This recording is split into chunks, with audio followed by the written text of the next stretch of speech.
नमस्कार दोस्तों, आप देख रहे हैं डार्क गली यूट्यूब चैनल।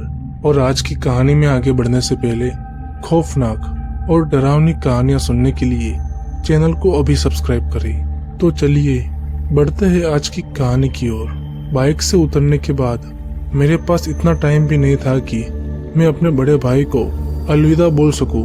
मैंने तुरंत ही अपना सामान उठाया और स्टेशन की तरफ भागने लगा। यह सब भागा दौड़ी इसलिए हो रही थी कि मेरी ट्रेन को स्टेशन छोड़ने में अब सिर्फ 5 मिनट का ही टाइम बाकी था।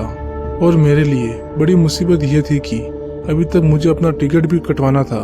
भागते भागते मैं टिकट काउंटर पर पहुंचा और वहां मौजूद स्टाफ से अपने पते का टिकट कटवाया। जब वो स्टाफ टिकट काट रहा था तभी अचानक मेरी ट्रेन चलने लगी और कुछ ही देर में ट्रेन ने प्लेटफॉर्म छोड़ दिया। मेरे पास हाथ में टिकट और निराशा के अलावा कुछ भी नहीं था, लेकिन अब किया भी क्या जा सकता था। और स्टाफ से पूछने पर मुझे पता चला कि अगली ट्रेन 2 घंटे बाद की है। अपनी किस्मत को कोसते हुए मैं प्लेटफॉर्म पर रखी बेंच पर जाकर बैठ गया। अभी रात के 10 बज रहे थे और मेरी ट्रेन आने का समय 2 घंटे बाद का था, यानी मेरी ट्रेन लगभग रात के 12 बजे आने वाली थी।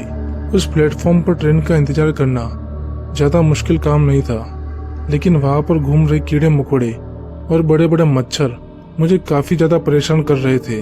कुछ देर तक तो मुझे स्टेशन पर इक्का दुक्का लोग घूमते हुए दिखाई दिए, लेकिन जैसे जैसे रात गहरी हो रही थी वैसे वैसे लोग धीरे धीरे गायब हो रहे थे।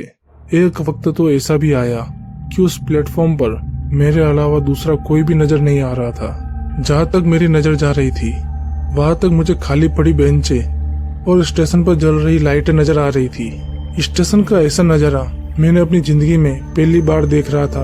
अभी मैं बेंच पर बैठा ही था कि तभी मुझे महसूस हुआ कि मुझे पीछे से किसी ने आवाज दी। मैं अचानक से पीछे की तरफ पलटा, लेकिन वहां पर कोई भी नहीं था, ना तो कोई इंसान और ना कोई जानवर।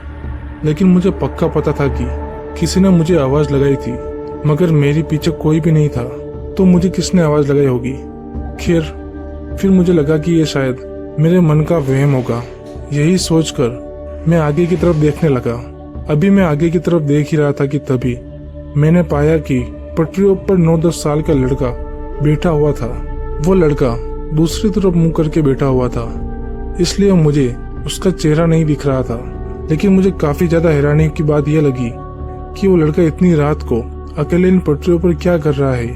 थोड़ा हैरान होते हुए मैंने उस लड़के से पूछा, अरे बेटा, कौन हो तुम और इतनी रात को यहाँ पर क्या कर रहे हो? लेकिन मेरी इस बात का उस लड़के ने कोई भी जवाब नहीं दिया और बिना हिले डुले वो पटरियों पर बैठा रहा। मुझे काफी ज्यादा अजीब लग रहा था कि ये बच्चा मेरी बातों का जवाब क्यों नहीं दे रहा था।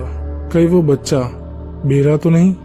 यही सोचकर मैंने उस बच्चे को फिर से जोरों से आवाज लगाई, लेकिन तब भी कोई फायदा नहीं हुआ। आखिर तंग आकर मैंने उस लड़के से अपनी नजर हटा दी और इधर उधर देखने लगा और इधर उधर देखकर अपना टाइम पास करने लगा। थोड़ी देर इधर उधर देखने के बाद जब मैं दोबारा उस लड़के की तरफ देखा तो मेरे होश ही उड़ गए, क्योंकि अब उस जगह पर, मतलब कि रेल की पटरियों पर, कोई भी नहीं बैठा था। वो लड़का वहां से गायब हो चुका था।